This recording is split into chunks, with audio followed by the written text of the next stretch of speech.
الحمد للہ وکفا والصلاة والسلام علی عباده الذین اصطفى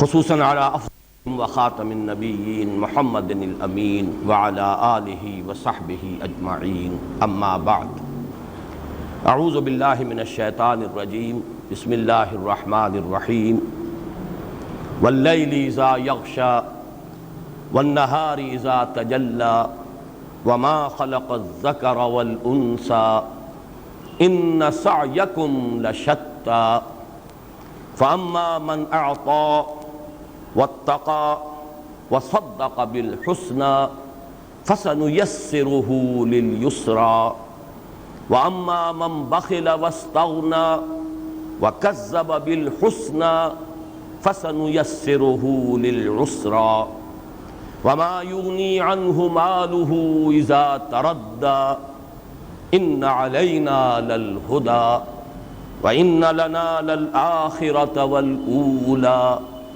فأنذرتكم نارا تلظى لا يصلاها إلا الأشقى الذي كذب وتولى وسيجنبها الأتقى الذي يؤتي ماله يتزكى وما لأحد عنده من نعمة تجزى إلا ابتغاء وجه ربه الأعلى ولسوف يرضى صدق الله العظيم رب اشرح لي صدري ويسر لي أمري واحلل عقدة من لساني يفقهوا قولي اللهم ربنا الہمنا رشدنا واعصمنا من شرور انفسنا اللهم ارنا الحق حقا وارزقنا اتباعه وارنا الباطل باطلا وارزقنا اجتنابه اللهم ارحمنا بالقرآن العظيم واجعله لنا اماما ونورا وهدى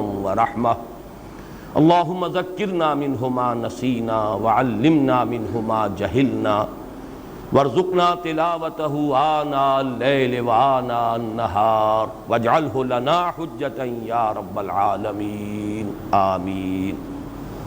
جیسا کہ میں تقابل میں عرض کر چکا ہوں، اس کے اندر اب قسمیں جو ہیں وہ کم ہو گئیں اور مقسم علیہ جو ہے اب اس کی شرح و بسط ہے، اور یہ سورہ مبارکہ جو ہے زیادہ مشابہ سورہ انفطار سے، وہاں اذا والی آیات 4 رہ گئیں، اذا السماء انفطرت واذا الكواكب انتصرت واذا البحار فجرت واذا القبور بعثرت علمت نفس ما قدمت واخرت۔ اب اس کے بعد آگے بھی ساری اسی کی شرح ہے۔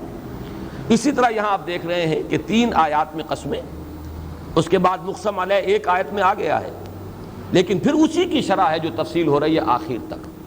تو سورہ تکویر سے مشابہ ہے سورۃ الشمس، اور سورۃ الانفطار سے مشابہ ہے اپنے اسلوب میں یہ سورۃ اللیل۔ واللیل اذا یغشی، قسم ہے رات کی جبکہ وہ چھا جائے، طاری ہو جائے، ڈھانپ لے۔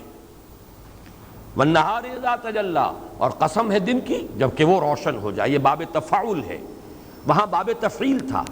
والنہار اذا جلاھا، یہاں تفاعل ہے، خود روشن ہو جانا۔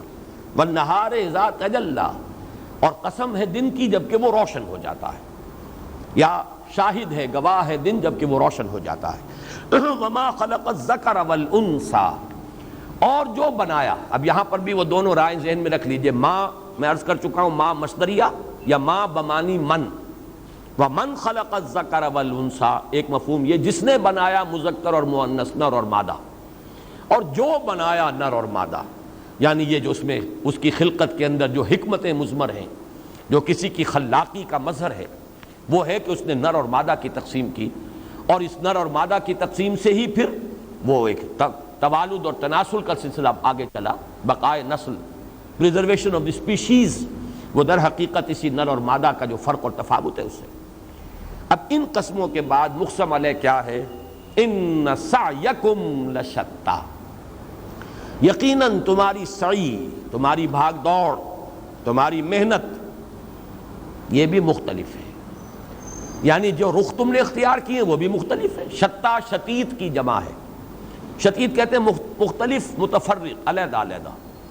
تو جہاں وہ بات تھی کہ تمہارے اندر خیر اور شر کے داعیات ہیں، پھر قد افلح من زکاہا وقد خاب من دساہا، بالکل وہی بات یہاں آئی کہ ان سعیکم لشتی، لیکن میں عرض کر چکا ہوں لفظ سعی یہاں پر بہت اہم ہے کہ اس کے اندر در حقیقت خود انسان کی اپنی سعی یہ معین کر رہا ہے کہ یہاں پر اصل میں فاعل جو ہے انسان خود ہے، یہ اس کا اپنا فری چوائس ہے، اپنا اختیار ہے جس کو بروئے کار لا کر وہ اپنی سعی کا رخ معین کرتا ہے۔ ان سعیکم لشتی، یقیناً تمہاری سعی و جہد، تمہاری محنت جو ہے وہ بھی مختلف قسم کی ہے۔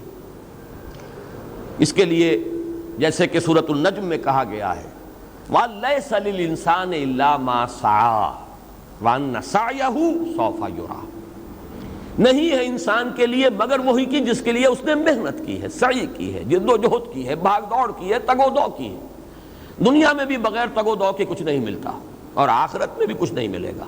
تگ و دو کرنی ہوگی، محنت کرنی ہوگی، بھاگ دوڑ کرنی ہوگی۔ ایک دنیا کے لیے محنت ہے اور ایک آخرت کے لیے محنت ہے، کرنی ہوگی۔ وَأَنَّ سَعْيَهُ سَوْفَ يُرَىٰ، البتہ اس پر اسے مطمئن رہنا چاہیے، ریسٹ ایشورڈ کہ تمہاری سعی جو ہے ضائع ہو نہیں ہوگی، وہ تمہیں دکھا دی جائے گی۔ جیسے آگے چل کر آئے گا کہ جس کسی نے بھی کمائی کی ہوگی مثقال ذرۃ خیرا یرہ، اور جس نے مثقال ذرۃ شرا اس کی کمائی کی ہوگی وہ بھی اس کو دیکھ لے۔ تو وَأَنَّ سَعْيَهُ سَوْفَ يُرَىٰ، اسی سعی کے لیے بڑی پیاری آیات ہے سورۃ النحل کی، من عمل صالحا من ذکر او انثی وهو مؤمن فلنحیینہ حیاتا طیبہ، جو کوئی شخص بھی عمل کرتا ہے اچھے، چاہے وہ مرد ہو چاہے عورت، مذکر ہو یا مؤنث، لیکن ہو مومن، تو ہم اس کو اس دنیا میں بھی بڑی ایک حیات طیبہ عطا فرمائیں گے، یہاں پر بھی اور آخرت میں تو ہے ہی۔ اسی طرح فرمایا ان الذین آمنوا وعملوا الصالحات سیجعل لهم الرحمن ودا، یہ سورہ مریم میں۔ تو یہ انسان کی اپنی سعی ہے، اپنی محنت ہے، اور یہ تو قرآن مجید میں یوں سمجھیے کہ سینکڑوں مرتبہ تو کم سے کم ہوگا، ایمان کے فوراً بعد عمل صالح، الا الذین آمنوا وعملوا الصالحات۔ تو یہ ہے ان سعیکم لشتی۔ اب اس کے بعد کا جو مضمون ہے یہ بھی میرے نزدیک قرآن حکیم میں حکمت کے عظیم ترین خزانوں میں سے ہے۔ تین صفات آئی ہیں ایک دوسرے کے مقابلے میں، ایک صفت، اس کے بعد دوسرا قدم، تیسرا قدم، جس نے یہ تینوں گھاٹیاں عبور کر لی وہ اتقا ہوگا، سب سے متقی انسان۔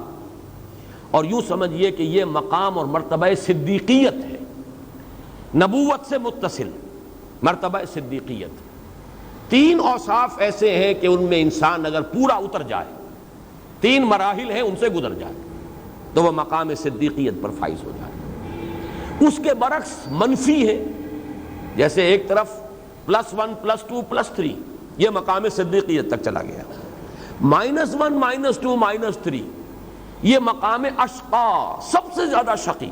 آگے آ رہا ہے اس صورت میں اتقا اور اشقا دو مقابل میں آ رہے ہیں، افعل التفصیل کے صیغے۔ یہ شقاوت، بدبختی، نامرادی، ناکامی کی انتہا ہے، جو ان تینوں سے محروم رہا، کوئی ایک قدم بھی نہ اٹھا سکا۔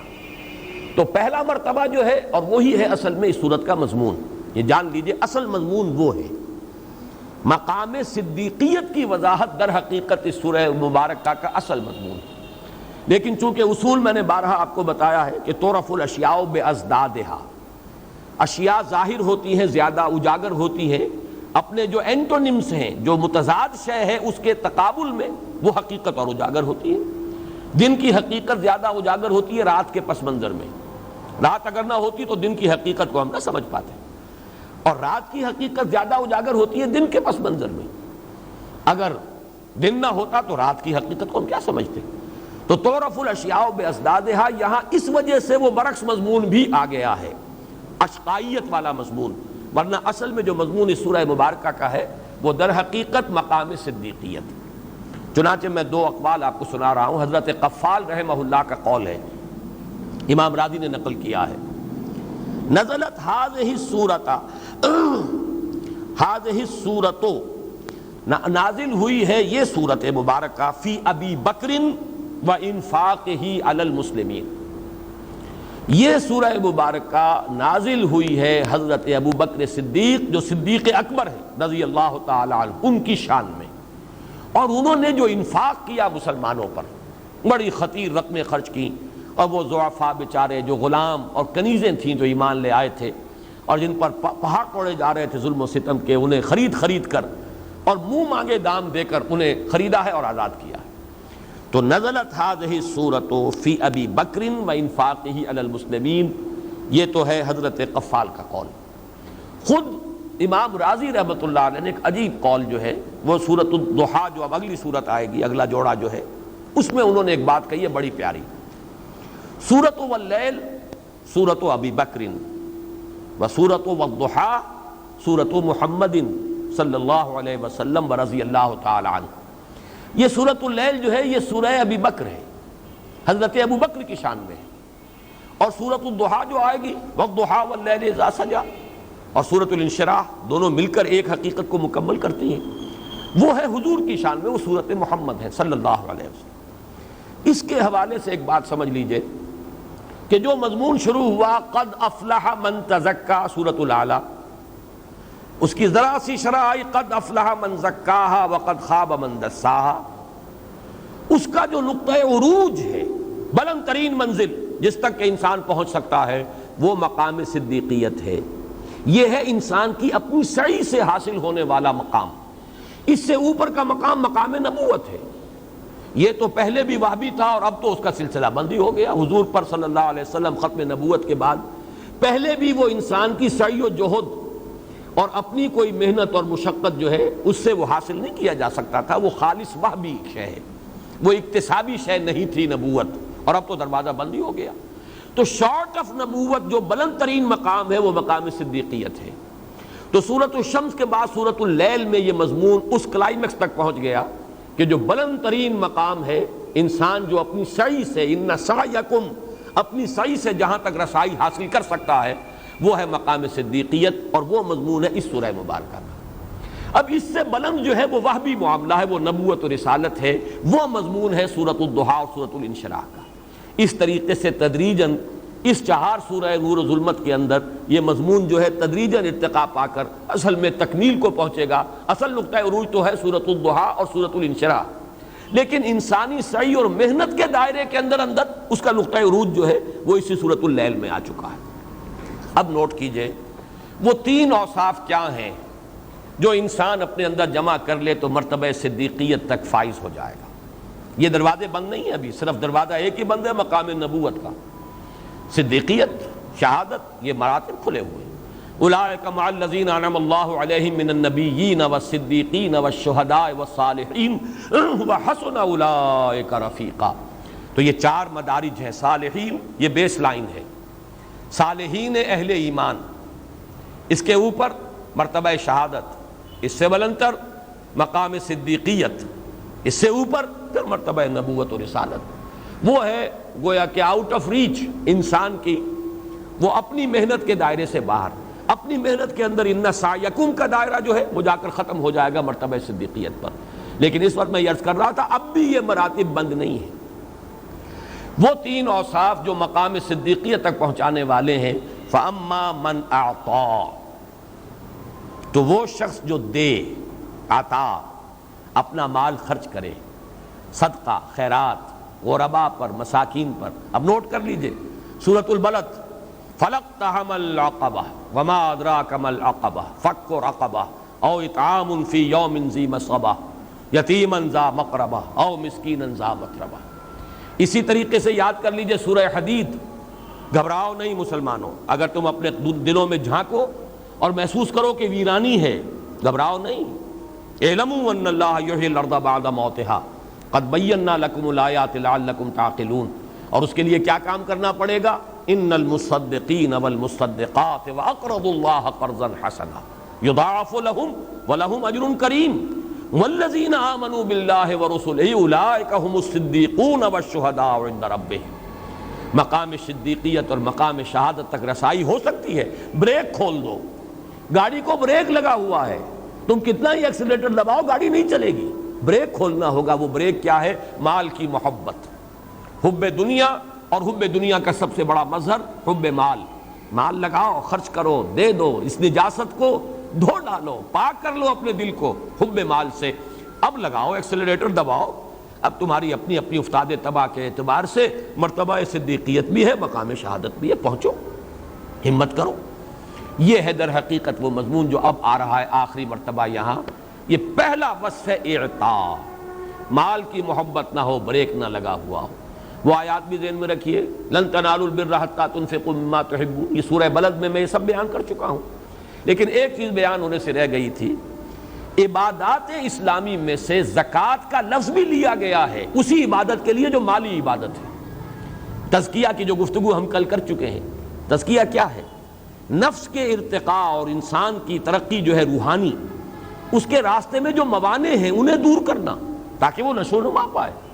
پاک کر دینا، موانع کو ہٹا دینا. جیسے کہ وہ مالی جو ہے وہ کھرپا لے کر جھاڑ جھکاڑ جو ہے وہ اکھاڑ کر پھینک دیتا ہے، اسی طریقے سے وہ موانع جو ہے انسان کی روحانی ترقی میں ان کو دور کرنا اور پھر اس کو ارتقاء دینا، اس کو نشو و نما دینا، یہ ہے تزکیہ. اور زکوٰۃ وہ عبادت ہے کہ جس کا تعلق ہی انفاق مال سے ہے. اللہ کی راہ میں اللہ کی خوشنودی کے لیے، رضا جوئی کے لیے مال خرچ کرنا. تو پہلا وصف ہے فَأَمَّا مَنْ أَعْطَىٰ. دوسرا وَاتَّقَىٰ. یہ تقوی آ چکا ہے. الہمہا فجورہا وتقواہا.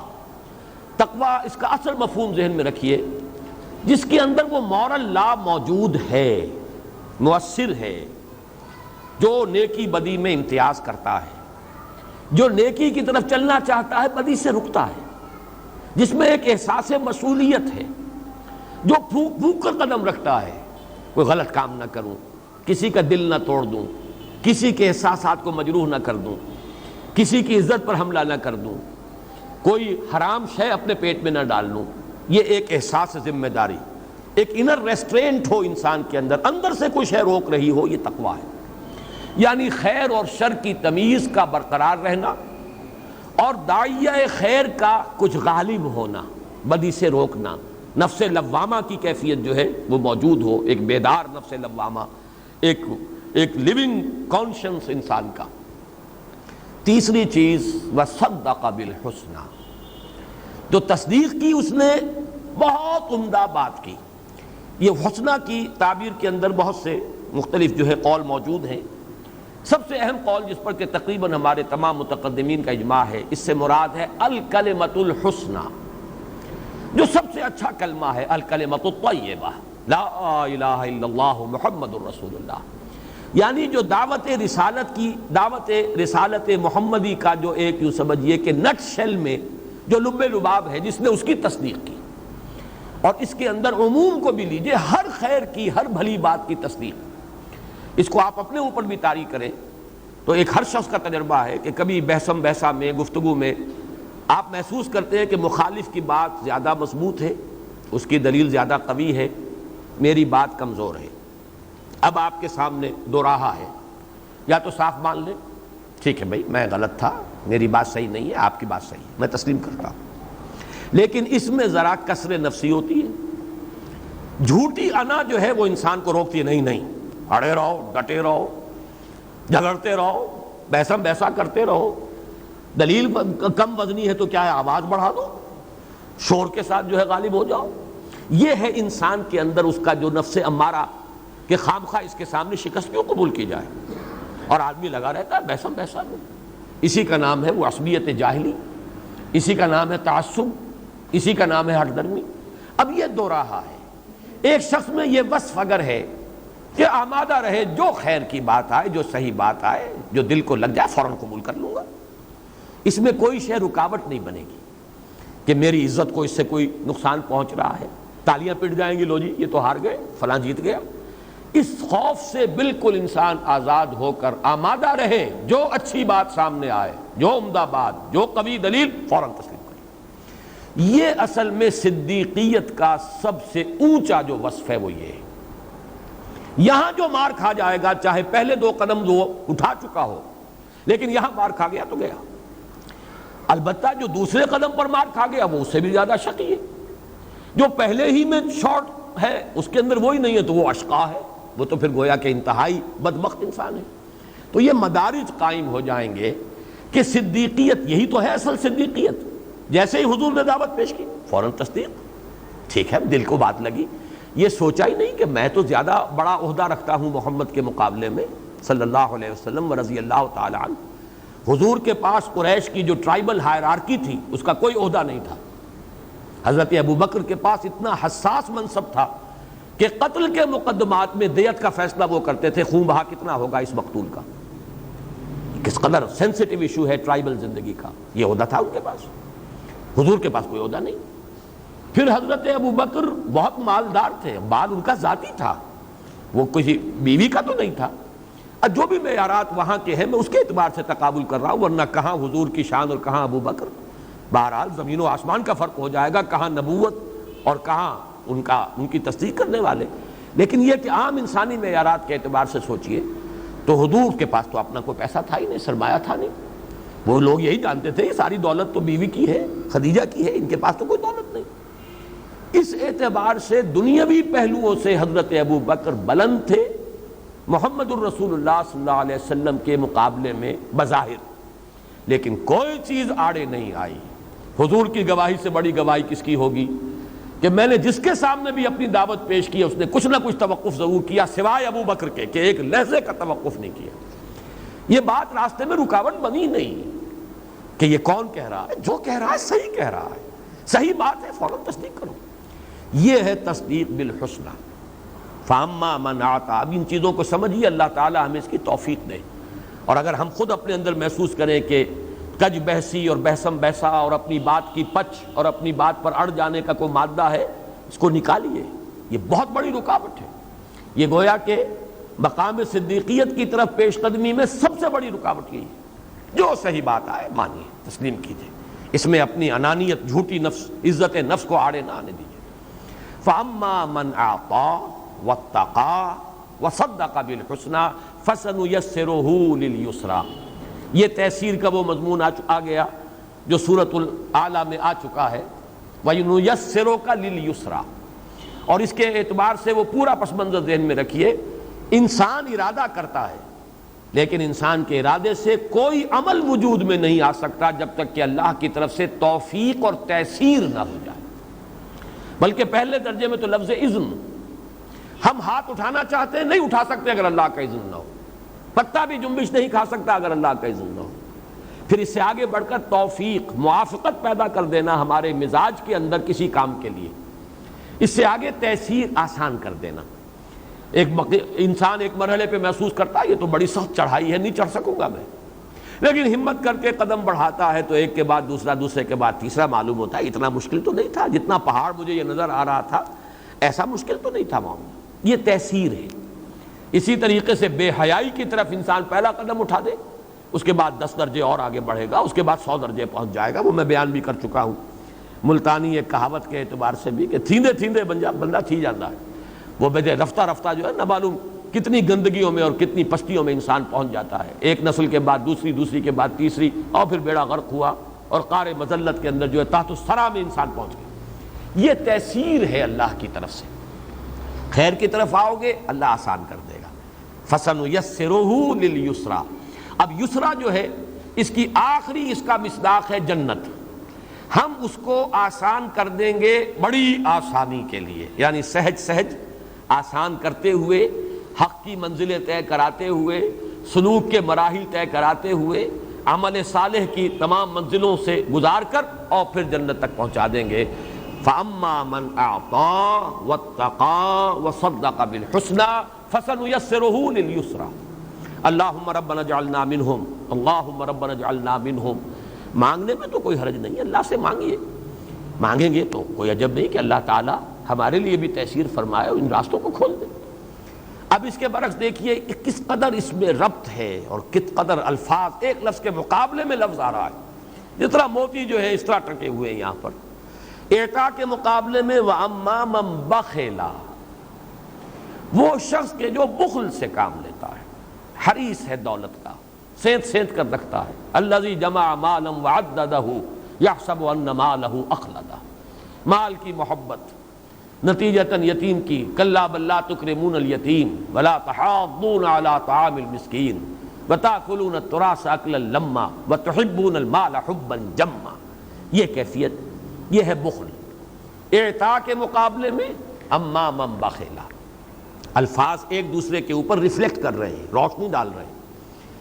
اس کے بعد وہاں تقویٰ تھا، یہاں استغنا، واستغنا۔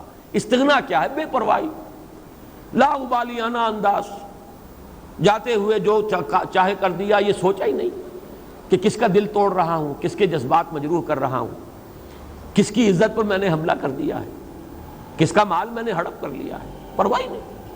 ایک بالکل ایک ایسی کیف استغنا، بے پرواہی، لا ابالیانہ انداز، فلا ابالی، کوئی پرواہ نہیں، لا ابالیانہ انداز، بے پرواہی۔ یہ تقویٰ، آدمی پھونک پھونک کر قدم رکھ رہا ہے، سوچ رہا ہے کیا کرنا چاہیے کیا نہیں کرنا چاہیے، کسی کا حق تو میں نہیں سلب کر رہا، کسی پر زیادتی تو نہیں کر رہا، کوئی حرام لقمہ تو نہیں اپنے پیٹ میں ڈال رہا۔ یہ ہے تقیٰ، فاما من اعطی واتقی، اور بے پرواہ ہو کر جو جی میں آیا کر گزرے، جہاں بھی ہاتھ پڑ سکتا ہو ہاتھ ڈال دیا، جو چیز بھی حاصل کی جا سکتی ہو کر لو، بائی ہک اور بائی کروک، صحیح یا غلط، یہ استغنا ہے۔ وَأَمَّا مَنْ بَخِلَ وَاسْتَغْنَى وَكَذَّبَ بِالْحُسْنَى، تکذیب، اچھی بات، عمدہ بات، صحیح بات، دل گواہی دے دے کہ صحیح بات ہے، پھر بھی جھٹلا دینا، یہ گویا کہ it seals the fate of the person, اب اس کی قسمت ختم ہوئی، قسمت کے اوپر مہر لگ گئی۔ دونوں منزلیں چڑھ آیا تھا لیکن تصدیق بالحسنہ سے محروم رہا، اور تکذیب بالحسنہ اس کی اگر اس سے صدور ہو گیا تو گویا کہ محروم رہ گئے۔ البتہ یہ نوٹ کر لیجئے، فَسَنُيَسِّرُهُ لِلْعُسْرَىٰ، اب اس کی وضاحت کی ضرورت نہیں۔ جو شخص یہ روش اختیار کرے گا، یہ اوصاف جمع کر لے گا اپنے اندر، قدم بقدم اس راستے پر آگے بڑھے گا، اس کو ہم سہج سہج آسان بنا دیں گے عسرا کے لیے۔ وہ العسرا جہنم، سختی کی جگہ، وہ جہاں پر کہ اس کے لیے وہ عذاب ہی عذاب ہے اور سختی ہی سختی ہے، رفتہ رفتہ وہاں پہنچا دیں گے۔ یہ تیسیر کا فلسفہ، فَسَنُيَسِّرُهُ لِلْيُسْرَىٰ فَسَنُيَسِّرُهُ لِلْعُسْرَىٰ۔ یہ جو تین اوصاف بمقابلہ تین اوصاف آئے ہیں، میں نے جو قرآن حکیم میں جو خاص بعض مضامین ایسے ہیں کہ ہر شخص کو اپنی افتاد طبع کے اعتبار سے بعض چیزوں سے خصوصی مناسبت ہوتی ہے۔ میں جب میڈیکل کا طالب علم تھا تب بھی مجھے نفسیات سے خصوصی شغف تھا، اور اگر میں کوئی اسپیشلائزیشن کرتا وہ تو یہ کہ اس تحریک کی طرف عملی اتنی وابستگی اسی دور میں ہو گئی تھی کہ پروفیشن کو پھر ایز اے پروفیشن میں نے اختیار کیا ہی نہیں، ورنہ آدمی مزید پڑھتا ہے مزید۔ تو میرے دل میں ایک امنگ تھی کہ میں یہ جو سائیکالوجی کی میڈیسن ہے، میں اس کو ڈی پی ایم اس وقت ہوتا تھا، diploma in psychological medicine, psychiatry, میں اس راستے پر جاتا، مجھے ایک مناسبت تھی اسی وقت۔ اس اعتبار سے انسانوں کی مختلف قسمیں، شقاوت کے بھی درجات ہیں، سب برابر نہیں ہیں، کوئی شقی ہے اور کوئی اشقا ہے، اور رشد اور فوز و فلاح کے بھی درجات ہیں، مراتب ہیں، سب برابر نہیں ہیں۔ نہ اہل ایمان سب برابر تھے، نہ اہل کفر سب برابر تھے۔ خدا پنج انگشت یکساں نہ کر، نہ ہر زن زنست ہو، نہ ہر مرد مرد، نہ ہر عورت عورت ہے، نہ ہر مرد مرد ہے۔ اللہ نے پانچوں انگلیاں برابر نہیں کی ہیں۔ اس طرح ہر کافر برابر نہیں، تمام کافر برابر نہیں، تمام مومن برابر نہیں۔ تو یہاں اس سورہ مبارکہ کے حوالے سے میں نے کچھ معین کیے ہیں مراتب، وہ ذرا نوٹ کر لیجئے۔ بلند ترین مرتبہ وہ لوگ کہ جو ان تینوں سیڑھیوں پر چڑھ جائیں، اعطا بھی ہے، تقویٰ بھی ہے، وہ حس جو ہے اخلاقی وہ بھی چاق و چوبند ہے، مؤثر ہے، انر ریسٹرینٹ موجود ہے، پھر تصدیق بالحسنہ، کہیں بھی اپنا کبر جو ہے، کبر ذات اور اپنی جھوٹی انانیت آڑے نہ آئے۔ یہ تینوں جن میں آ گئے وہ صدیقین ہیں، اور صحابہ کرام میں اس کی دو نمایاں ترین مثالیں حضرت ابو بکر جو صدیق اکبر ہیں، اور حضرت عثمان رضی اللہ تعالیٰ عنہ۔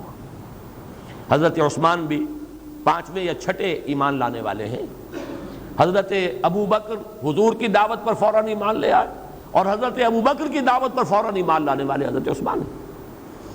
اس اعتبار سے یہ صدیقین کے لیے دو یہ ٹاپ کی مثالیں، اور بھی بہت صدیق ہیں، اور یہ نہ سمجھیے کہ اب یہ چیزیں جو ہیں یہ ختم ہو چکی ہیں، اب بھی یہ راستے کھلے ہیں، یہ مزاج ہیں، اصل میں مزاج ہمیشہ رہیں گے انسان کے۔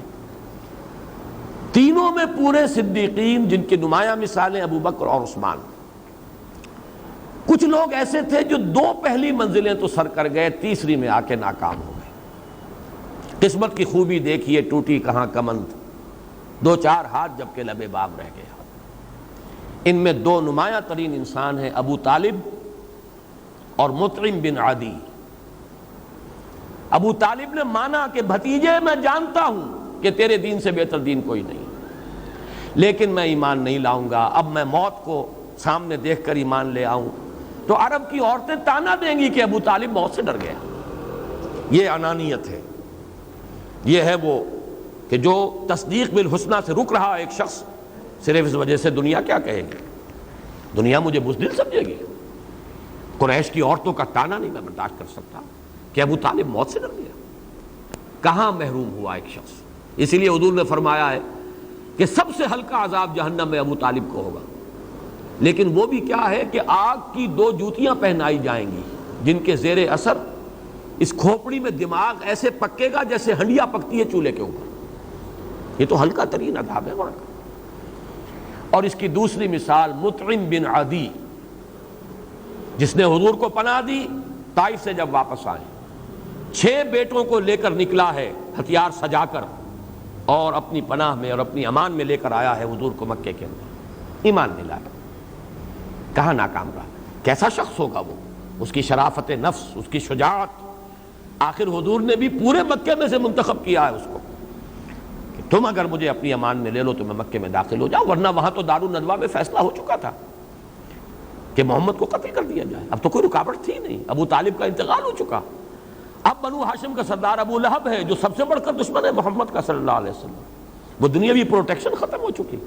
یہی وجہ ہے کہ حضور طائف گئے تھے، لیکن وہاں بھی چونکہ دنیاوی اعتبار سے ناکامی ہوئی، واپس آئے، واپس آ کے داخل کیسے ہو؟ تو حضور کی نگاہ انتخاب پڑی ہے مطعم بن عدی پر، اور حضور نے اسی کے بارے میں کہا تھا غزوہ بدر، جب وہ 70 قیدی تھے قریش کے، حضور نے فرمایا تھا کہ اگر آج مطعم زندہ ہوتا، اگر وہ سفارش کرتا، میں ان 70 کے 70 کو چھوڑ دیتا۔ تو ایک احسان عظیم ابو طالب کا بھی ہے حضور پر۔ 10 برس تک وہ آڑ بنے رہے ہیں، قریش اقدام نہیں کر سکے حضور کے خلاف ابو طالب کی وجہ سے، اور بہت احسان بڑا ہے اور ہم سب پر ہے، ابو طالب کا بھی ہے، مطعم بن عدی کا بھی ہے، کہ اس نے اپنے 6 بیٹوں کو، اس نے پہلے تو یہ کہلوا دیا تھا کہ ہاں چلے آئیے آپ مکے میں، میری امان ہے آپ کو۔ حضور نے پھر پیغام بھیجا ہے، یوں نہیں میں اگر داخل ہوا فوراً ہی کسی نے حملہ کر دیا، لوگوں کو تو پتہ نہیں ہے، تم آ کر لے کر جاؤ مجھے۔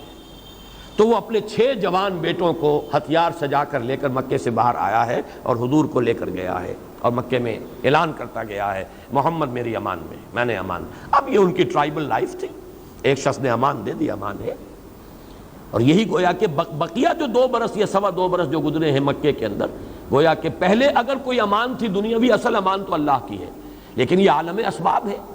عالم اسباب میں پہلے 10 برس امان رہی ہے تو وہ ابو طالب کی، اور بعد کے یہ جو 2 برس ہے، 2.25 یا 2.5 برس جتنے بھی ہیں، ان میں اگر امان تھی تو وہ مطعم بن عدی کی تھی۔ اب چلیے، یہ ہوئے وہ کہ جو بخیل بھی نہیں تھے، نہ ابو طالب نہ مطعم بن عدی، شریف انسان، لیکن یہ کہ تصدق بالحسنہ پر آ کر ناکام ہو گئے، کذب بالحسنہ کے جرم کے مرتکب ہو گئے، محروم ہو گئے۔ اس میں ایک درجہ اور نیچے آئیے، 2 میں انسان پورا ہے، تیسرے میں تاخیر ہو گئی، تصدیق بالحسنہ فوراً نہیں ہوئی، وقت لگا، یہ ایک درجہ نیچے آ گیا۔ اور اس درجے پر فائز ہیں حضرت عمر، حضرت حمزہ رضی اللہ تعالیٰ، 6 برس گزرے ہیں، صدق بالحسنہ میں 6 سال کی تاخیر، لیکن بخل بھی نہیں تھا نہ حمزہ میں نہ عمر میں، اور اسی طریقے سے شجاعت اور حمیت اور مروت، یہ چیزیں بھی موجود ہیں۔ حمزہ اور عمر رضی اللہ تعالیٰ عنہما یہ مرتبہ شہادت پر فائز ہیں، دونوں شخصیتیں۔ بلند ترین مثالیں جو ہیں وہ حضرت عمر، حضرت حمزہ رضی اللہ تعالیٰ عنہما۔ اس کے مقابل میں نوٹ کیجئے، ابو جہل ہے جو رہ گیا، پہلی چیز اس میں تھی، بخیل نہیں تھا، پہلی بات پوری تھی، لیکن دوسرے مرحلے پر آ کر وہ ناکام ہو گیا، وہ ہے ابو جہل۔ اور اگر کہیں وہ ایمان لے آتا، جیسے میں نے کہا ابو طالب اور مطعم بن عدی ایمان لے آتے، صدیقین میں سے ہوتے، ابو جہل ایمان لے آتا تو شہداء میں سے ہوتا۔ یہی وجہ ہے کہ حضور نے ترازو کے اندر ایسا تولا ہے برابر، ایک پلڑے میں ڈالا ہے حضرت عمر کو اور ایک میں ڈالا ہے ابو جہل کو، اے اللہ عمرو ابن ہشام یعنی ابو جہل اور عمر ابن الخطاب میں سے ایک کو تو ضرور میری جھولی میں ڈال دے۔ اب قرۂ فال بنام من دیوانہ زدن اللہ تعالیٰ نے منتخب کر لیا حضرت عمر کو، وہ عمر ابن الخطاب سے عمر فاروق بن گئے۔ یہی قرۂ فال اگر ہوتا تو ابو جہل جو ہے وہ بھی اپنے مزاج کے اعتبار سے بہادری شجاعت یہ اس میں تھی، اسی طریقے سے بخل نہیں۔ اس نے، میں نے بارہا آپ کو سنایا، اس نے کہا یہ کہ بنو ہاشم نے کھانے کھلائے، ہم نے ان سے بڑھ کر کھلائے، انہوں نے مہمان نوازیاں کی، ہم نے ان سے بڑھ کر کی، ہم کندھے سے کندھا ملائے چلے آ رہے ہیں، اب اگر ان کی نبوت مان لیں تو ہم تو ہمیشہ کے لیے ان کے غلام ہو جائیں۔ یہ ہے تیسرا بلکہ چوتھا مرحلہ۔ اب آئیے سب سے نیچے تحت الثری میں، کل خیر سے خالی، بخیل بھی اور بزدل بھی اور تعصب بھی، ہٹ دھرمی بھی، تکبر بھی، حسد بھی، ساری برائیاں جمع۔ اس کے لیے دو نام نوٹ کر لیجئے، ابو لہب، بدترین انسان، یہی وجہ پوری سورت اس شخص کے نام سے، تبت یدا ابی لہب وتب ما اغنی عنہ مالہ وما کسب سیصلی نارا ذات لہب وامرأتہ حمالۃ الحطب فی جیدہا حبل من مسد۔ اور اس کے ساتھ بریکٹ کر لیجئے ولید بن مغیرہ، وہ شخص جس پر اللہ کا غضب سورہ نون میں بھی بھڑکا ہے، فلا تطع کل حلاف مہین ہماز مشاء بنمیم مناع للخیر معتد نسیم عتل بعد ذلک زنیم ان کان ذا مال و بنین اذا تتلی علیہ آیاتنا قال اساطیر الاولین۔ وہی ہے جس کا ذکر سورۃ النجم میں ہے، وَأَعْطَى قَلِيلًا وَأَكْدَى، بخیل انسان۔ وہی ہے جس کا ذکر جو ہے وہ سورہ مدثر میں ہے، ذرنی ومن خلقت وحیدا وجعلت له مالا ممدودا وبنین شہودا ومہدت له تمہیدا ثم یطمع ان ازید کلا انہ کان لآیاتنا عنیدا سأرہقہ صعودا۔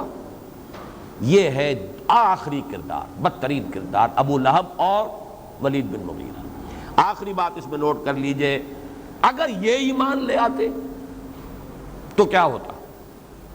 بدترین منافق ہوتے، جیسے کہ عبداللہ ابن ابی، ایمان تو لے آیا، بظاہر مسلمان ہے، لیکن بدترین منافق ہوتے اگر یہ ایمان لے آتے۔ یہ ہے میرا حاصل مطالعہ شخصیتوں کا، مخالفین، معاندین، محرومین، موافقین، مومنین جو آئے ان کے بھی درجات ہیں، صدیقیت کا اور مقام ہے، شہادت کا اور رتبہ ہے، عام صالحین اور ہیں۔ اسی طریقے سے مخالفین میں یا یہ کہ جو محروم رہ گئے، محرومین میں تو ابو طالب اور مطعم بن عدی بھی ہے، محرومین میں پھر ابو جہل بھی ہے، اس سے زیادہ شقی ہے، اور ان میں اشقا جو ہے وہ ابو لہب ہے، امیہ ابن خلف ہے، اسے بہت ہے، میں نے تو چند نام دیے ہیں آپ کو، ولید بن مغیرہ ہے۔ اگر وہ ایمان لے آتے، ابو طالب اور مطعم بن عدی وہ صدیقین میں ہوتے، ابو جہل ایمان لے آتا وہ شہداء میں ہوتا، اور یہ بدبخت کہیں ایمان لے آتا تو منافقین میں سے ہوتے۔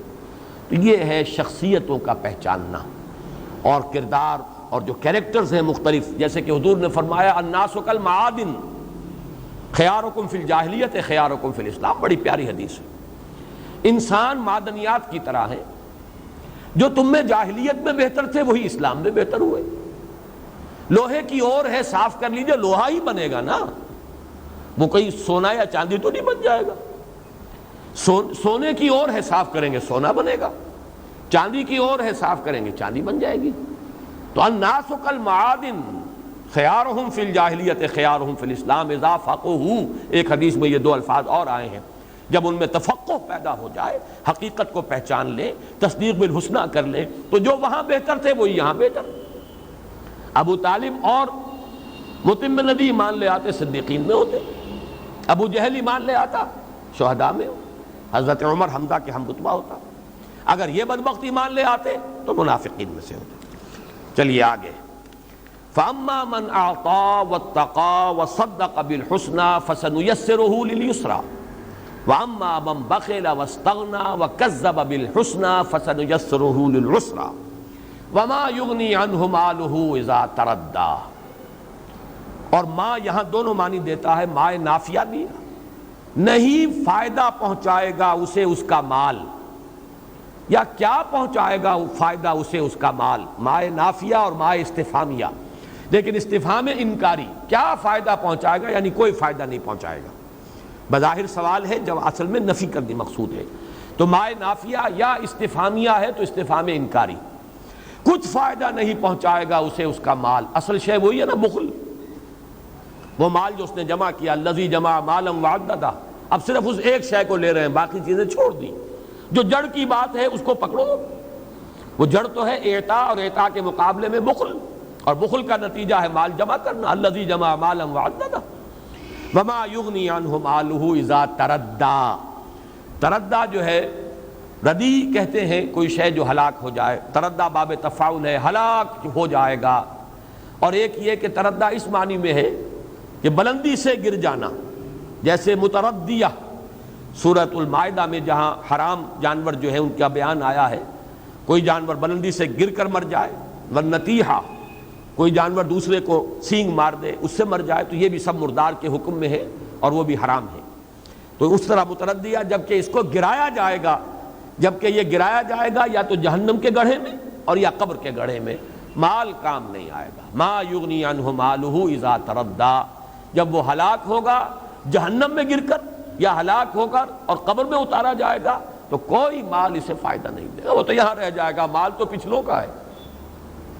ان علینا للہدی، اب یہ وہ قانون ہے، اور یہ بڑی اہم آیت ہے، نوٹ کیجئے، اس پر حکمت قرآنی کا بہت اہم اصول ہے۔ اللہ اپنی ایک ذمہ داری کو بیان ہم پر ذمہ داری ہے راہ سجھا دینے کی، یہ اللہ نے ذمہ لیا ہے۔ ہر انسان پر کسی نہ کسی وقت انکشاف حق ہو جاتا ہے، اور یہ اللہ جانتا ہے۔ آپ پر ایک حقیقت منکشف ہو گئی ہے، اللہ جانتا ہے، اب آپ اعراض کر رہے ہیں، تکذیب کر رہے ہیں، بس یہاں سے اپنی شامت آپ نے خود بلا لی۔ اب آپ کے اندر وہ حق کو دیکھنے اور پہچاننے کی استعداد بھی کم ہوتی چلی جائے گی، یہاں تک کہ سلب ہو جائے گی۔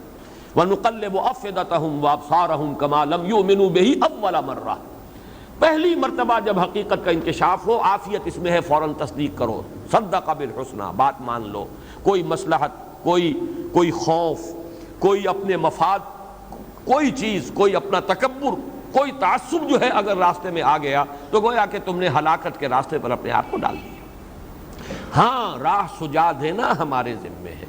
ان علینا للہدی، یہ بھی نوٹ کیجئے، اب سورۃ الاعلیٰ، سبح اسم ربک الاعلیٰ الذی خلق فسوی والذی قدر فہدی، یہ وہ بنیادی افعال ہیں اللہ تعالیٰ کے جن میں یہ ہدایت بھی شامل ہے۔ اللہ نے ہر شے کو ہدایت دی ہے، حیوانات کو دی ہے، نباتات کو دی ہے، ان جمادات کو دی ہے، انسانوں کے اندر بھی جبلی ہدایت بھی ہے، اور حق کا انکشاف بھی اللہ تعالیٰ ہر انسان پر ایک مرحلہ ضرور آتا ہے کہ کر دیتا، اس لیے کہ وہ اس کی رسپانسبلٹی ہے۔ ان علینا، ہمارے ذمے ہے، یہ ہمارے ذمے ہے، یہ تو ہم پورا کر دیں گے۔ ان علینا للہدی، ایک دفعہ تو کھول دیں گے کہ حقیقت یہ ہے، اب اس سے اعراض کرے انسان یا اسے قبول کرے، صدق بالحسنہ پر عمل کرے یا کذب بالحسنہ کا ارتکاب کرے، یہ اس کا چوائس ہے، it's his own free choice. ان علینا للہدی، اور یہ بات بھی یہاں نوٹ کر لیجئے، میں سورۃ الدہر سے ایک مضمون کو بیان کر رہا ہوں۔ یہ جو بعض لوگوں کا خیال ہے کہ اللہ تعالیٰ نے انسان کو ہدایت دے دی ہے، نیکی کی بھی بدی کی بھی، یہ بہت بڑا مغالطہ ہے۔ یہ جو کہا گیا ہدیناہ السبیل اما شاکرا و اما کفورا، وہاں بھی بہت سے لوگوں نے ترجمہ یہ کر دیا ہم نے تو دونوں راستوں کی اسے سوجھ دے دی ہے۔ ہدایت کا لفظ نہیں آئے گا بدی کے لیے، ہدایت اللہ خیر ہی کے لیے دیتا ہے، بھلائی ہی کے لیے دیتا ہے۔ السبیل کہا ہے، دو راستے نہیں کہا، انا ہدیناہ السبیل، ہم نے اسے سیدھے راستے کی ہدایت دے دی ہے، ہم نے سیدھا راستہ اس پر کھول دیا ہے، ہم نے حقیقت کو منکشف کر دیا ہے۔ البتہ اب اس کا چوائس ہے، اما شاکرا و اما کفورا۔ اسی طرح ہدیناہ النجدین میں جن لوگوں کا یہ خیال ہے کہ اس سے مراد ہے نیکی اور بدی کی راہ، دونوں کی ہم نے اسے ہدایت اور سوجھ دے دی ہے، یہ بھی میرے نزدیک صحیح نہیں ہے۔ میں یہ عرض کر چکا ہوں کہ نجدین سے مراد، جو سلف میں بھی رائے موجود ہے، ماں کی دو چھاتیاں، جن سے کہ ایک بچہ جبلی طور پر سیکھ کر آتا ہے، گویا کہ اسے ٹرین کیا گیا ہے ماں کے پیٹ ہی میں کہ تمہاری غذا، تمہاری خوراک جو ہے وہ تمہاری ماں کی چھاتیوں میں ہے، جانا اور فوراً منہ میں لے کر اور اسے چوسنا اور تمہیں غذا مل جائے گی۔ بلکہ میں نے مثال دی تھی، بکری کا وہ بچہ نو مولود، اس کی ٹانگیں بھی ابھی کانپ رہی ہیں، اسے کھڑا نہیں ہو رہا اپنی ٹانگوں کے اوپر، لیکن لپکتا ہے ماں کے تھنوں کی طرف، کہیں سے سیکھ کر آیا، ہدیناہ النجدین۔ تو اس کے لیے لفظ ہدایت وہاں آیا ہے، بدی کے لیے ہدایت کبھی نہیں، یہ لفظ نہیں۔ یہ لفظ اتنا اونچا ہے کہ بدی کے لیے یہ لفظ جو ہے اس کا استعمال ہی میرے نزدیک اس لفظ کی توہین ہے۔ ان علینا للہدی، ہدایت ہمارے ذمے ہے، حق کا منکشف کر دینا ہمارے ذمے ہے، حجت ہم قائم کر دیں گے۔ باقی یہ ہے کہ آگے اما شاکرا و اما کفورا، صدق بالحسنی یا کذب بالحسنی، یہ انسان کا اختیار ہے۔ وَإِنَّ لَنَا لَلْآخِرَةَ وَالْأُولَىٰ، اور ہمارا ہی اختیار ہے آخرت میں بھی اور دنیا کا بھی، یعنی یہ کہ چوائس تو ہمارا ہے لیکن تم ہمارے قابو سے باہر نہیں ہو، دنیا میں بھی نہ آخرت میں۔ تم چوز کرو گے نیکی کا راستہ، لیکن ہماری توفیق اور تیسیر کے بغیر نیکی کے راستے پہ چل نہیں سکو گے۔ تم چوز کرو گے بدی کا راستہ، تم ارادہ کرو گے چوری کرنے کا، کر نہیں سکو گے جب تک کہ ہمارا اذن نہ ہو جائے۔ ہم قادر ہیں، ہماری قدرت محیط ہے اس پوری کائنات کو، یہاں پتہ تک بھی ہمارے اذن کے بغیر ہل نہیں سکتا۔ تو وہ آخرت ہو یا دنیا، یہ دونوں ہمارے کنٹرول سے کوئی ان میں سے باہر نہیں ہے۔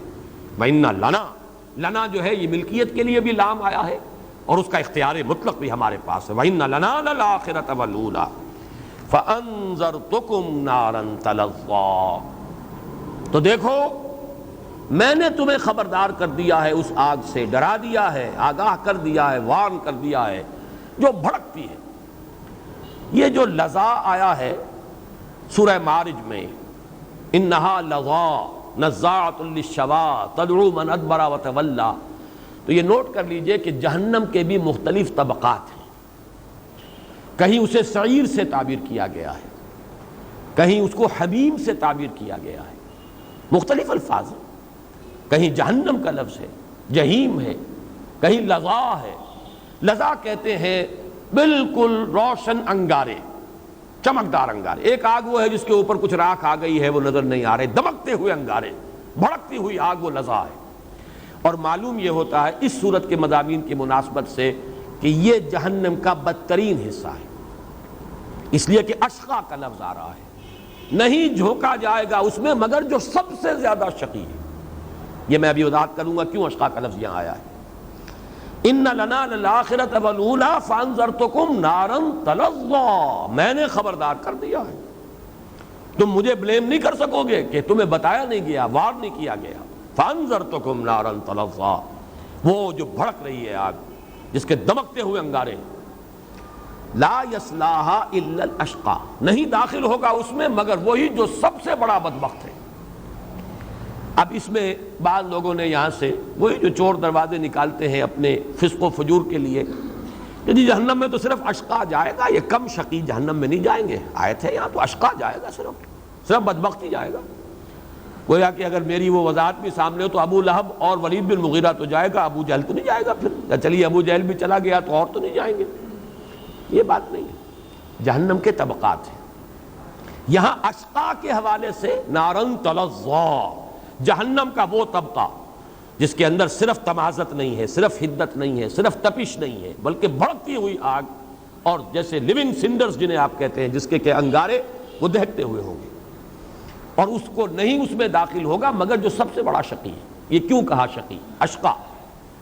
اس لیے کہ دیکھیے دعوت حق ایک کسی عام انسان کے ذریعے سے ہوئی، انکشاف حق تو ہو گیا، لیکن انکشاف کی شدت میں فرق رہے گا جب نبی کے ذریعے سے دعوت پہنچی ہو، اور نبیوں کے بھی سردار محمد الرسول اللہ کے ذریعے سے دعوت پہنچی ہو، جن کی شخصیت بے داغ، جن کا کردار ابو ڈاؤٹ۔ اب معلوم ہوا کہ اتمام حجت جو ہے وہ آخری درجے میں ہو گئی، اب بھی جو محروم رہا اس کے اشقا ہونے میں کوئی شک نہیں۔ محمد کی دعوت صلی اللہ علیہ وسلم، آپ جیسے مربی اور مزکی اور داعی اور مبلغ، آپ کی سیرت و کردار کا حامل انسان، بدترین دشمن جس پر انگلی نہ رکھ سکے، اگر ان کی دعوت کو بھی کسی نے رد کر دیا، آنکھیں بند کر لی، تصدیق بالحسنہ کے بجائے تکذیب بالحسنہ کا ارتکاب کیا، وہ اشقا ہے، اور وہ اشقا ہے جو جھونکا جائے گا اس آگ کے اس درجے میں جس کو تلظیٰ سے قابل کیا گیا۔ لیکن جیسا کہ میں نے عرض کیا یہ سارا جو ہے الذی کذب وتولی، وہ کہ جس نے جھٹلایا اور پیٹھ موڑ لی، یہ سب کے سب جو ہے ان کے اندر شامل ہے جو میں بیان کر چکا ہوں۔ لیکن یہ کہ جیسا کہ میں نے پہلے عرض کیا تھا، یہ در حقیقت تعرف الاشیاء باجدادھا کے اصول کے تحت یہ مضمون یہاں آ گیا ہے۔ اصل مضمون مقام صدیقیت، سورۃ واللیل، سورۃ ابی بکر، جو امام راضی نے کہا بڑا خوبصورت جملہ ہے اور میں اس سے 100% متفق۔ یہ سورہ صدیقیت ہے۔ یہ جب میں مضمون لکھنا میں نے شروع کیا تھا، مکمل نہیں ہو سکا، مرتبہ صدیقیت ہی اس کا عنوان تھا، جس میں پھر یہ 4 سورہ نور و ظلمت کے حوالے سے میں مقام صدیقیت کے لوازم ثلاثہ یا عناصر ثلاثہ، وہ جو اقبال کا شعر ہے، قہاریو، جباریو، سلطانیو، جبروت، الفاظ کچھ مختلف ہوں گے، یہ 4 عناصر ہو تو بنتا ہے مسلمان۔ تو 3 عناصر جو ہیں، اما من اعطا واتقا وصدق بالحسنی، تو مقام صدیقیت تک رسائی ہوتی ہے، اور جو تینوں سے محروم ہے وہ گویا کہ اس کی بالکل ضد اشقا ہے۔ الذی کذب وتولی، اب وہ اصل مضمون کی طرف، وسیجنبھا الاتقی، اور ان قریب اس سے بچا لیا جائے گا وہ کہ جو سب سے بڑا متقی ہے، یہ ہے ابو بکر رضی اللہ تعالی عنہ۔ اتقا، اس امت کے اتقا، افضل البشر بعد الانبیاء بالتحقیق ابو بکر الصدیق رضی اللہ تعالی عنہ۔ تمام انسانوں میں، صرف اس امت میں نہیں، تمام انسانوں میں انبیاء کے بعد جو سب سے افضل انسان ہے وہ ابو بکر ہے، اتقا۔ وَسَيُجَنَّبُهَا الْأَتْقَى الَّذِي يُؤْتِي مَالَهُ يَتَزَكَّى، اصل شے وہی مال ہے جس نے مال جمع کیا اور وہ اس کے لیے ہلاکت کا ذریعہ بن گیا، جب وہ جہنم میں گرایا جائے گا یا قبر میں نیچے اتارا جائے گا اس کے کام نہیں آئے گا۔ یہ ہے وہ راستہ، الذی یؤتی مالہ یتزکا، وہ کہ جو اپنا مال دے رہا ہے، خرچ کر رہا ہے، لگا رہا ہے، لٹا رہا ہے، یتزکا، تزکیہ حاصل کرنے کے لیے۔ قد افلح من تزکا، سورۃ الاعلیٰ سے بات چلی ہے، قد افلح من زکاہا، اور اس کی اصل جو سب سے بڑی عبادت ہے زکوٰۃ، وہ در حقیقت انفاق مال، الذی یؤتی مالہ یتزکا، جو اپنا مال خرچ کر رہا ہے۔ 40,000 درہم کا سرمایہ تھا جب ایمان لائے ہیں، جو مکی دور کے جو 12 برس ہیں اس میں سمٹ کر اتنا سا رہ گیا تھا کہ ایک پوٹلی میں باندھ کر وہ سرمایہ جب وہ حضور کے ساتھ سفر پر روانہ ہوئے، سفر ہجرت پر، وہ بھی ساتھ لے گئے، گھر والوں کے لیے ایک پیسہ نہیں چھوڑا۔ حالانکہ بیٹیاں تھیں، حضرت عائشہ، حضرت اسماء، والد نابینا ابو قحافہ، وہ ایمان نہیں لائے تھے اس وقت تک، ہجرت کے بعد ایمان لائے، اہلیہ اپنی، ایک پیسہ نہیں چھوڑا۔ ابو بکر کی زندگی میں یہ مرحلہ 2 مرتبہ آیا، ہجرت کے وقت سب کچھ لے گئے، اور پھر غزوہ تبوک کے وقت جھاڑو پھیر کر گھر میں سے کوئی شے نہیں رکھی۔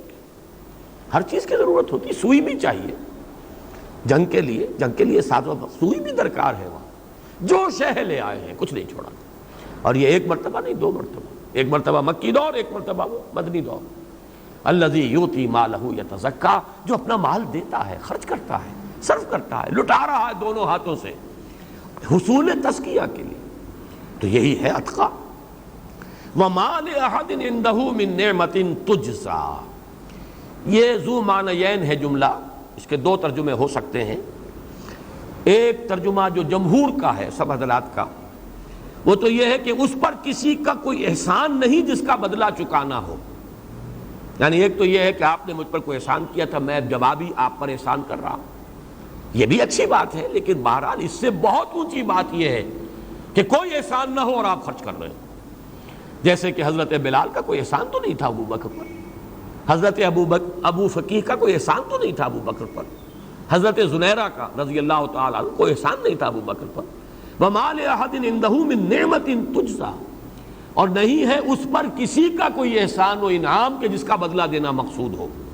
یہ تو ہے جمہور کا ترجمہ۔ مولانا اصلاحی صاحب نے ایک بات نکالی ہے، بات بڑی لطیف ہے، عمدہ ہے، لیکن میں یہ کہوں گا کہ یہ ذو معنیین مانیں گے اس جملے کو، دونوں معنی مراد ہیں۔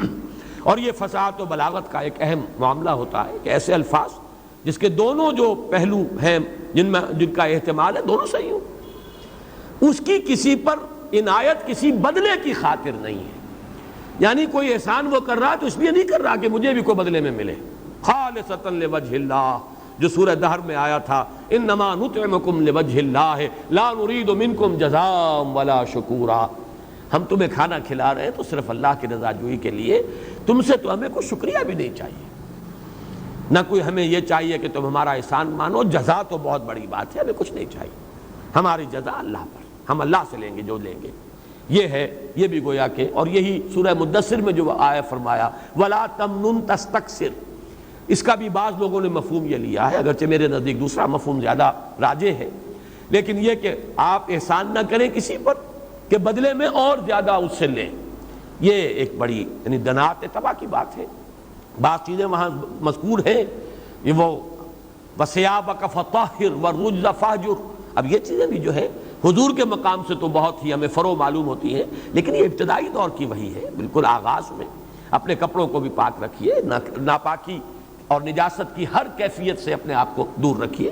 اسی میں یہ بھی ہو سکتا ہے مفہوم جو لیا گیا ہے کہ احسان کسی پر اس لیے نہ کیجیے کہ کوئی بدلہ اس سے لینا ہو اور اس سے اپنے لیے کثرت جو ہے وہ اور درکار ہو، معاذ اللہ اس کا کوئی امکان نہیں، لیکن یہ کہ ایک امکان وہاں بھی لیا گیا ہے، تو مولانا اصلاحی صاحب نے اس کا یہ ترجمہ کیا ہے۔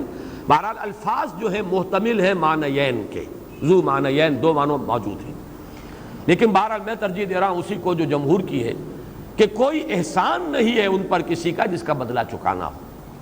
البتہ جو دلیل دی ہے مولانا اصلاحی صاحب نے وہ صحیح نہیں ہے، اس کا یہ مطلب ہے کہ اگر کوئی احسان ہو اور اس کے کوئی انسان کرتا ہے تو یہ انہوں نے کہا کہ یہ تو اچھی بات نہیں، حالانکہ میرے نزدیک وہ بھی بات اچھی ہے، یہ بھی شکر ہے کہ آپ نے احسان کا بدلہ احسان سے دیا، حل جزاء الاحسان الا الاحسان، یہ کوئی بری بات اور گھٹیا بات نہیں ہے، لیکن یہ کہ اس سے بلند تر درجہ یہ ہے کہ آپ پر کسی کا کوئی احسان نہ ہو اور آپ اس کے ساتھ احسان کر رہے ہوں، تو یہ بلند تر درجہ ہے، یہ مقام ہے کہ جو حضرت ابوبکر کی مقام اور مرتبے سے زیادہ مناسبت رکھنے والا ہے۔ إِلَّا ابْتِغَاءَ وَجْهِ رَبِّهِ الْأَعْلَىٰ، سوائے اس کے کہ اسے تو چاہیے اپنے بلند و بالا پروردگار کا چہرہ، وجہ چہرے کو کہتے ہیں، مراد کیا ہے اس کی رضا، اگر آپ کسی سے راضی ہوتے ہیں تو اس کی طرف متوجہ ہوتے ہیں، آپ کے چہرے پر عنایت اور اس کے لیے ابتہاج کی ایک کیفیت ہوتی ہے، اگر کسی سے انقباض ہے تو آپ اپنا چہرہ اس کی طرف سے، اگر کہیں ٹاکرا ہو بھی جائے جیسے کبھی بے نظیر اور جتوئی صاحب کا ہو جاتا ہے تو ایک کا رخ ادھر وہ ایک کا ادھر، بہرحال وہ ہوائی جہاز میں ساتھ ہے، لیکن یہ کہ وہ they don't see eye to eye with each other، لیکن یہ کہ جس سے خوشی ہو اس کی طرف انسان متوجہ ہوتا ہے، تو یہ استعارہ ہے اللہ کی رضا کے لیے۔ إِلَّا ابْتِغَاءَ وَجْهِ رَبِّهِ الْأَعْلَىٰ، یہاں پر بھی مولانا مودودی نے کوٹ کیا ہے حضرت ابوبکر کا قول کہ والد ابو قحافہ نے حضرت ابوبکر کو ملامت کے انداز میں کہا، ابو بکر میں سنتا ہوں تم بڑے کمزور اور نحیف قسم کے غلاموں کو خرید کر آزاد کر رہے ہو، اگر کوئی نیکی کرنی ہے تو ذرا توانا قوی غلاموں کو آزاد کرو تاکہ وہ دست و بازو بنے۔ یہ عرب کی روایت ہے، ان کی ٹرائبل روایات میں سے، جس غلام کو آزاد کر دیا جاتا تھا تو وہ بھی آزاد کرنے والوں کا ممنون احسان رہتا تھا ساری عمر، وہ پھر موالی کہلاتے تھے ان کے، ہیں تو آزاد لیکن بالکل آزادوں کے برابر تو پھر بھی نہیں ہوئے نا، داغ لگا ہوا ہے غلامی کا، تو وہ ان کے گویا کے تابع شمار ہوتے تھے جنہوں نے انہیں آزاد کیا۔ تو ابو بکر اگر اپنی رقم انویسٹ کرنی ہے تو توانا اور مضبوط طاقتور غلاموں پر اپنی رقم لگاؤ تاکہ وہ تمہارے دست و بازو بنے، مددگار بنے، قبائلی زندگی میں ان بازوؤں کی بڑی اہمیت ہے۔ تو اس کی روایت ہے حضرت عامر ابن عبداللہ ابن زبیر رضی اللہ تعالی عنہما سے، حضرت عامر تو تابعی ہیں جو عبداللہ ابن زبیر رضی اللہ تعالی عنہما کے بیٹے ہیں، وہ روایت کر رہے ہیں، اور آپ کو معلوم ہے کہ زبیر جو ہے وہ بھی حضرت ابو بکر کے داماد ہیں، حضرت اسما کے شوہر رضی اللہ تعالی عنہما، تو ان کے بیٹے ہیں عبداللہ، ان کے بیٹے عامر، ان سے روایت ہے کہ جب ابو قحافہ نے یہ بات کہی کہ ابو بکر تم یہ ان کمزور اور بڑے نحیف قسم کے غلاموں کو خرید کر آزاد کر رہے ہو، تم نے ذرا قوی اور توانا لوگوں پر رقم لگائی ہوتی، تو جواب میں حضرت ابو بکر نے فرمایا اے ابا، اب یہ دیکھیے یہاں پر ابا ہم تو کہتے ہیں نا یہ کہ ابا عربی زبان میں جیسے یا ابتا یہ ہا آ جاتا ہے محبت کے انداز میں، یہ کسی کو جو ہے خطاب کرنا کہ ابا جان انما ارید ما عند اللہ، مجھے تو وہ چیز مطلوب ہے جو اللہ کے پاس ہے،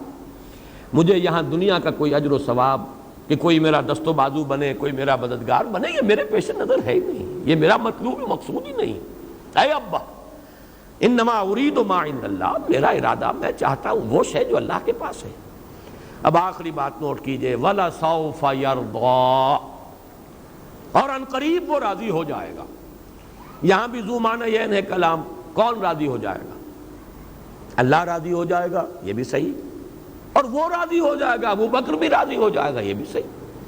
یہ تو وہی مضمون ہے، رضی اللہ عنہم ورضوا عنہ، اللہ ان سے راضی، وہ اللہ سے راضی۔ یہ تو باہمی رضامندی ہے ایک دوسرے کی، بندے اور رب کے مابین رضائے باہمی کا معاملہ ہے، اور یہ انسان کی روحانی ترقی کا بلند ترین مقام ہے۔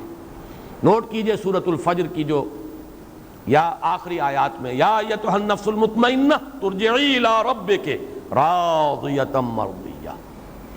اور ایک بات آخری عرض کرتا ہوں، یہ مقام صدیقیت کے لیے یہ آیت ہے، اسی لیے میرے نزدیک اگرچہ یہاں پہ ترجمہ تو یہ بھی ہو سکتا ہے اللہ راضی ہو جائے گا، لیکن زیادہ راجح ترجمہ یہ ہے کہ ابو بکر راضی ہو جائے گا، اللہ اتنا دے گا کہ راضی کر دے گا ابو بکر کو۔ اور وہ کیوں؟